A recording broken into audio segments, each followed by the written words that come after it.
سر میرا یہ سوال ہے کہ جو حج و عمرہ کا اصل ایسنس کیا ہے، کہ حج و عمرہ کیوں کیا جاتا ہے؟ مطلب یہ تو ہمیں ایک کی عبادت نظر آتی ہے، ہم آپ کی جو کتاب ہے اس میں بھی کچھ پڑھ لیتے ہیں، لیکن اگر ہم بالکل اس کو بالکل تحلیل کریں تو اس میں کیا ہے اللہ تعالیٰ کے ساتھ ہمارے تعلق کا اظہار عبادات میں ہوتا ہے۔ عبادات میں اس کو 3 جہتوں سے متعین کیا گیا ہے۔ وہ ہمارا معبود ہے، ہم اس کی پرستش کرتے ہیں، جس کو آپ سادہ ہندی زبان میں پوجا بھی کہتے ہیں۔ پرستش کرتے ہیں، اس کو معبود مان کر اپنا سر نیاز اس کے سامنے جھکاتے ہیں۔ ہم اس کا حکم مانتے ہیں، جس کو عربی زبان میں اطاعت کہا جاتا ہے۔ دوسرا تعلق یہ ہے، اور تیسرا یہ ہے کہ یہ جان مال سب اسی کا دیا ہوا ہے۔ اگر وہ کسی وقت ان کا مطالبہ کرے تو ہم اس کو پیش کرنے کے لیے تیار رہتے ہیں۔ اس کو سادہ لفظوں میں نظر سے تعبیر کیا جاتا ہے، یعنی گویا اللہ تعالیٰ کے ساتھ ہمارا تعلق 3 جہتوں سے ہے: پرستش کا تعلق، اطاعت کا تعلق اور نظر کا تعلق۔ وہ نماز پرستش ہے، روزہ اطاعت ہے، اور حج و عمرہ یہ نظر کی بات ہے۔ اللہ تعالیٰ نے اس کو خود اس طرح بیان فرمایا ہے کہ ان اللہ اشتری من المؤمنین انفسہم و اموالہم بان لہم الجنہ، یعنی میں جب مومن ہوتا ہوں، مسلمان ہو جاتا ہوں، دین کو قبول کر لیتا ہوں، تو اپنے جان و مال کو میں اپنے پروردگار کے لیے پیش کر دیتا ہوں، اور فرمایا کہ بان لہم الجنہ، یہ جنت کے عوض میں نظر کر دیے جاتے ہیں۔ تو نظر کی عبادت کو پھر علامتوں میں بیان کیا ہے۔ علامتیں ہیں جن کو عربی زبان میں شعیرہ کہتے ہیں۔ اسی وجہ سے حج کے عمرے کے ذکر میں قرآن شاعر اللہ کا لفظ استعمال کرتا ہے، اور اس کو لوگوں کے حالات کے لحاظ سے تقسیم بھی کر دیا ہے۔ یعنی اس کا منتہائے کمال تو حج ہے۔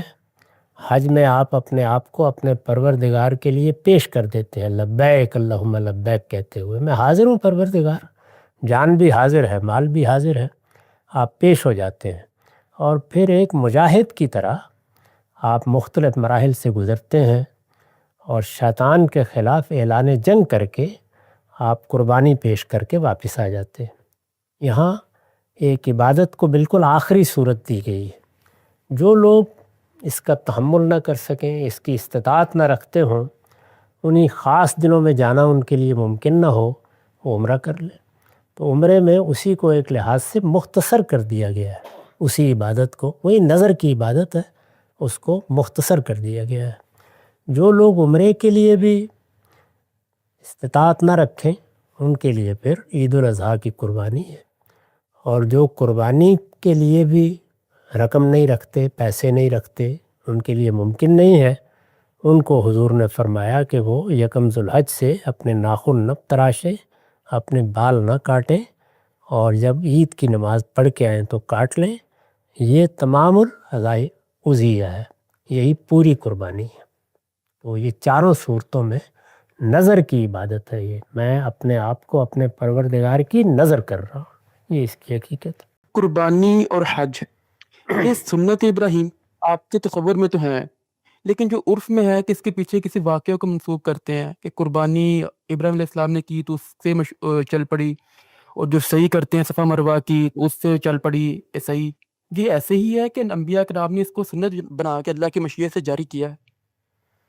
قرآن مجید نے اس سوال کا نہایت واضح جواب دیا ہے کہ جیسے ہی بیت اللہ کی تعمیر ہو گئی، اور تعمیر نہ ہوئی اس لیے کہ بیت اللہ یہی بتایا جاتا ہے کہ پہلے بھی موجود تھا، لیکن اس کا انہدام ہو چکا تھا۔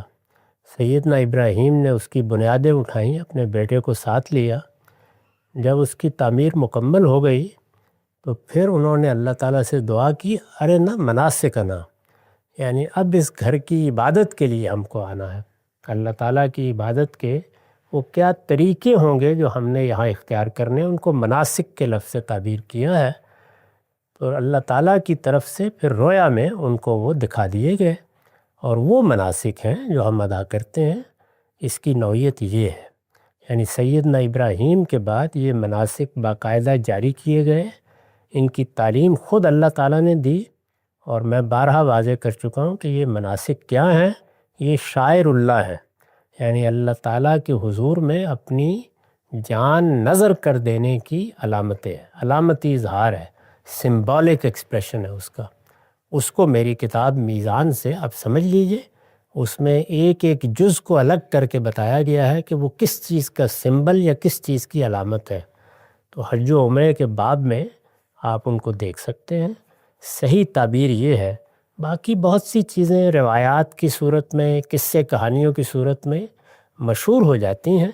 قرآن مجید نے اس معاملے میں ہمیں ہر پہلو سے بالکل واضح اور قطعی ہدایت دے دی اور وہ ہم پر واضح ہے۔ اس میں کوئی حصہ رہ گیا ان کے ساتھ؟ کوئی پوچھا انہوں نے کہ جب یہ پہلا عمل ہوا تھا جیسے قربانی سیدنا ابراہیم نے کی، تو یہ اسی موقع پر اللہ نے اس کو سنت بنا کے جاری کیا، یہ عمل کیسے ہوا؟ جی میں اس کا جواب تو میں نے دے دیا ہے کہ اللہ تعالیٰ نے یہ سارے مناسک اصل میں اس موقع کے اوپر ان کو رویا کے ذریعے سے سکھائے۔ السلام علیکم غامدی صاحب۔ وعلیکم السلام۔ صحیح مسلم میں ہے کہ مسنا یعنی 2 دانت والا جانور قربان کرو، اس کے علاوہ اور بھی دیگر شرائط بیان کی جاتی ہیں، اس طرح کی روایات کا درست سیاق کیا ہے؟ یہ اچھا جانور ہونا چاہیے، یہ نہیں کہ آپ ایک چھوٹا سا بچہ پکڑ کے قربان کر دیں۔ اللہ کی بارگاہ میں قربانی پیش کرنی ہے تو اس کے لیے اچھے جانور کا انتخاب کریں۔ تو لوگوں کا معاملہ یہ ہوتا ہے کہ جب اس طرح کوئی بات انہیں کہی جائے اچھا جانور، تو وہ پوچھنا شروع کر دیتے ہیں۔ وہ اگر دیکھنا ہو تو قرآن مجید میں دیکھیے، اللہ تعالیٰ نے یہ فرمایا کہ ایک گائے ذبح کر دو، تو بنی اسرائیل نے کتنے سوالات کیے ہیں، تو رسول اللہ نے ان کا جواب دے دیا کہ بھائی اتنے عمر کا جانور ہو تو اچھا جانور ہوتا ہے، بس اس کے سوا کچھ نہیں۔ جی تو اس میں ہم صرف 2 دانت کا نہیں بھی ہو اور اچھا ہو تو کر سکتے ہیں؟ جی بالکل ایسا ہی۔ ٹھیک ہے۔ آج کل تو دیکھا ہے وہ جنتے کے 2 دانت میں وہ سرجری کر کے 2 دانت لگا رہے ہیں باقاعدہ تاکہ وہ اس پہ عمل درآمد پورا ہو جائے۔ آگے آپ بڑھا یہ دیکھیں کہ جانور ہر لحاظ سے صحیح سالم ہے، آپ نے اچھے جانور کا انتخاب کیا ہے، وہ اچھا لگتا ہے اور آپ کہتے ہیں کہ میں اس کو قربان کر رہا ہوں، بس کافی ہے یہ۔ تو اس کے لیے ایک قاعدہ سا مقرر کر دیا گیا، اس کے سوا کچھ نہیں۔